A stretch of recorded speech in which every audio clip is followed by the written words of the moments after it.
Pois é, a moeda social ela é o contrário da moeda oficial. Eu justamente denominei moeda social por considerar que a outra moeda, a moeda dos bancos, a moeda do sistema financeiro, a moeda concentradora da riqueza em poucas mãos, ela é profundamente antissocial. Por isso que eu chamei a moeda dos clubes de troca, que permitia a criação de um mercado complementar, que para muita gente complementava em 90%, não é que complementava um pouquinho, não é que 10%, não. Tinha pessoas que viviam só dos mercados de trocas com aquelas moedas, então por isso eu as denominei moeda social. O que elas ofereciam?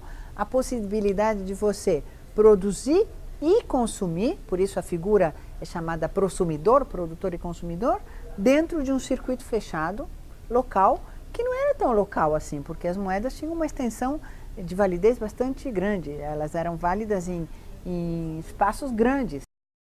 A principal dificuldade das pessoas de passarem a cabeça da moeda formal para a moeda social é pensar que essa moeda não é escassa, ela é suficiente. Portanto, ela não precisa ser superabundante. Não adianta ter poupança em moeda social, certo? Como mostrar para as pessoas que a moeda social ela só existe como moeda social se ela não for acumulada, se ela circular. A gente sabia que tinha que evitar a concentração de qualquer maneira.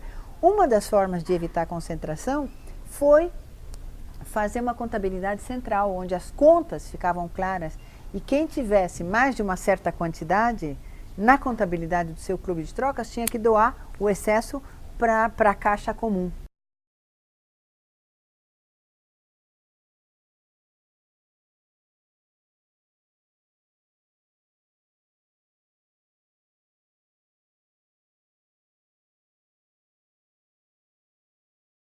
Aparece na Argentina no ano de 1986, por primeira vez no mundo, na segunda metade do século XX, o que nós chamamos as moedas provinciais, os bônus provinciais, que foram dinheiro impresso pelos governos estaduais para enfrentar a crise de liquidez imposta pelos programas de ajuste estrutural do Banco Mundial e do Fundo Monetário Internacional. Quer dizer que quando nascem os primeiros clubes de troca na Argentina, a Argentina tinha 10 anos de história de pluralidade monetária. Era comum encontrar, ou seja, havia uma lei de convertibilidade dólar-peso, então na rua circulava peso e dólar, você podia pagar o táxi em dólar. Era uma loucura pensar isso. E em moedas estaduais. Se você ia à província de Córdoba, tinha a moeda de Córdoba, assim, só usada nessas províncias.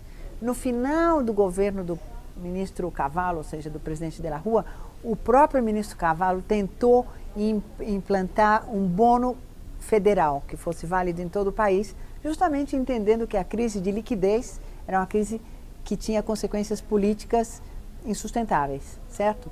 Então, ou seja, os clubes de troca, em certa medida, foram uma resposta similar à resposta das dirigências políticas que criaram moedas nos estados, as pessoas criaram moedas nos seus bairros.